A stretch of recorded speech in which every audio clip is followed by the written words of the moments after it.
Everyone, আজকে নিয়ে চলে আসলাম আর একটা বিয়ে বাড়িতে। এটা ছিল আমার পিসির মেয়ের বিয়ে, মানে আমার একটা দিদির মেয়ের বিয়ে।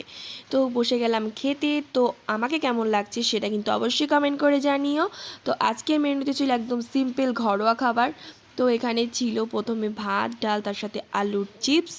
বলেছি প্রথমেই যে ঘরোয়া খাবার, তার মানে একদম রান্নাগুলো সিম্পল, একদমই তেল মশলা কম কম দিয়ে। তো তারপর ছিল এঁচোড় চিংড়ি, যেটা আমার খুব ফেভারিট লেগেছে। দেন তারপর আমি অল্প কটা আবার ভাত নিয়ে নিয়েছিলাম, এখন কারণ আমার এখন ফেভারিট চিকেন দিয়ে খাওয়ার পালা। তো স্যালাড দিয়ে দিল, তারপর চলে আসলো চিকেন। তো চিকেনটাও একদম পুরো মানে বাড়িতে যেরকম রান্না করে না, তো সেরকম ছিল।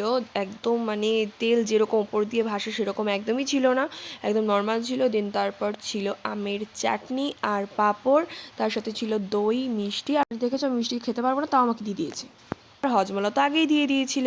তো এই ছিল আজকের বিয়ে বাড়ির মেনু। তোমাদের কেমন লাগলো কমেন্টে জানিও। তো আজকের মতন বাই।